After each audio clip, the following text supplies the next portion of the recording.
There's a video of you where you're talking about being you consider yourself an anarcho-capitalist. Is that the best way to describe it? Mm-hmm.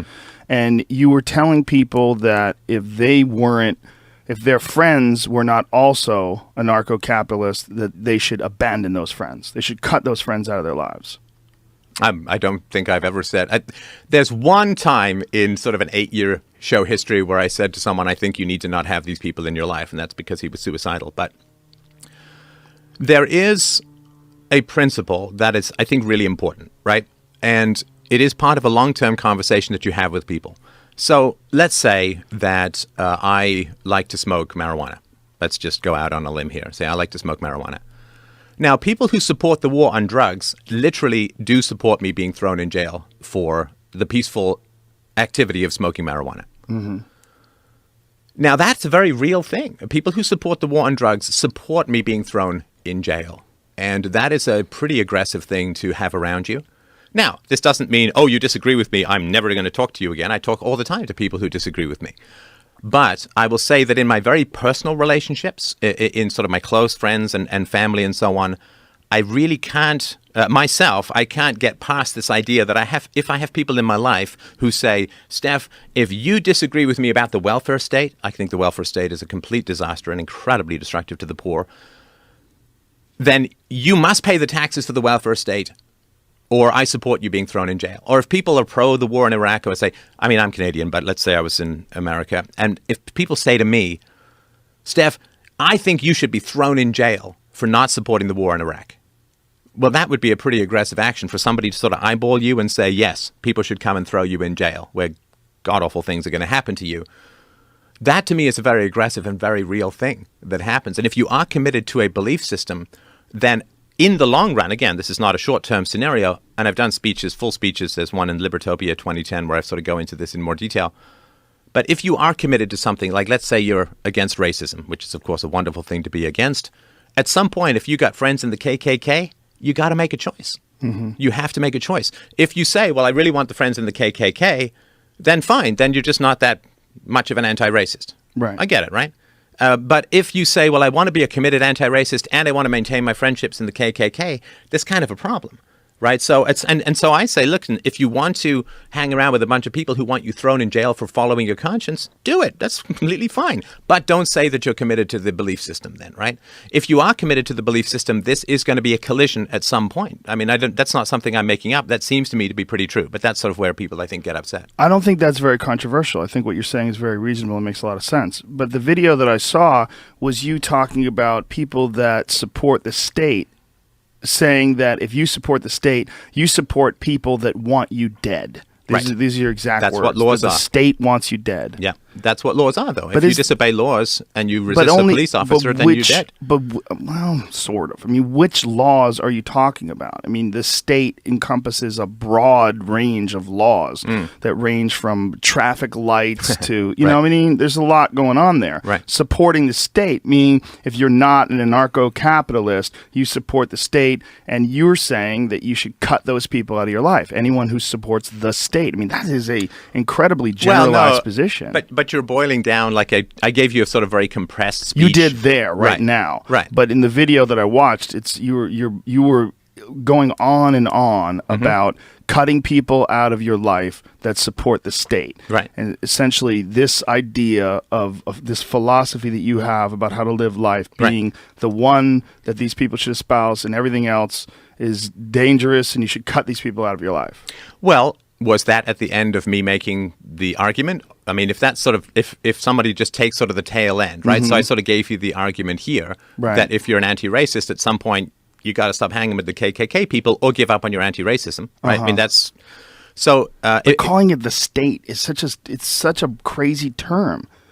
It's such a broad term, saying that anyone who supports the state, you need to cut out of your life. What are those aspects? No, you don't feel that way. So. Should I play the video so you can listen to what it is that you said? I think that would be great. Probably. Because I'm sort of trying to, you know, I remember 3,000 shows or whatever. But yeah, let's hear it. Okay, let's see. Can you? I emailed it to you, right, Jamie? Let's because it's a fascinating clip, and I think you elaborating on it enlightens or illuminates rather your positions on these things. It's easy to like say something in a rant and then have people go in all sorts of different directions with it. So let's listen to what it says. That's how you can be free by this time tomorrow. You call up the people you know and you say, I've got a question to ask you. I know it's going to be uncomfortable, and you know something about my beliefs, and I don't mean to put you I'll put you on the spot, but you kind of got a gun against my temple, so I just wanted to talk about that. I know we've talked a lot about all the abstract things in the universe, but I want to ask you a question directly, and it's better to talk to people face to face. It's harder to point a gun at somebody face to face, even in an abstract manner. But talk to them face to face. Go sit down with them in a coffee shop and say, so I just want to understand the basis of our relationship. So you claim to have some affection for me, some love for me, some respect for me, or whatever. You assume there's something positive in the relationship, and you say to them, sitting across from them, you say, excuse me, you say, do you support the use of violence against me?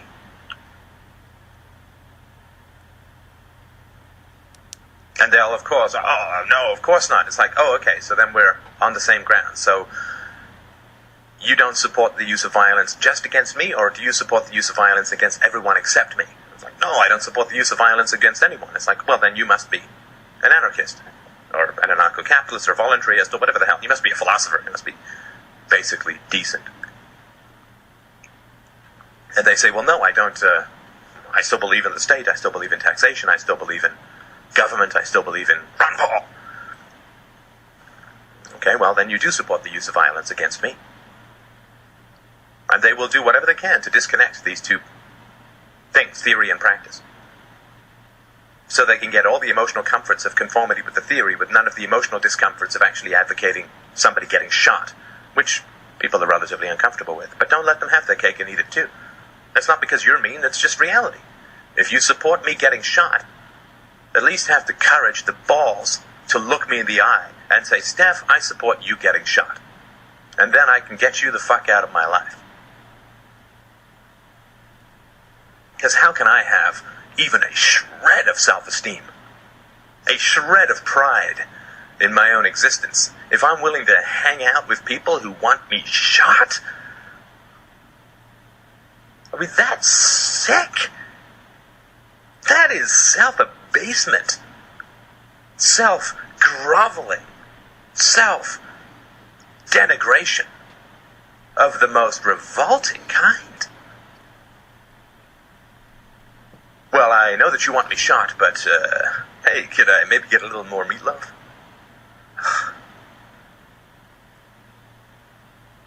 And if we're not willing to do that, like if we're not willing to put our personal relationships to the test, if we're not willing to do that, that's fine. Nobody has to do anything. But don't imagine you have anything to do with libertarianism. And don't imagine that you have anything to do with virtue.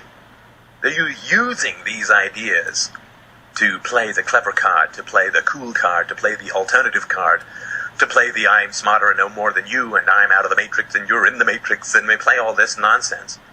Don't try and use philosophy. Don't try and use philosophy. Don't try and use ethics for your own personal comfort and to feel superior and avoid the anxiety of asking people that basic central question, which you yourself bring up. You yourself bring this question up about taxation as violence, as the initiation of the use of force. You bring it up. Other people don't bring this to the conversation. You bring it to the conversation. So do it. Bring it to the conversation.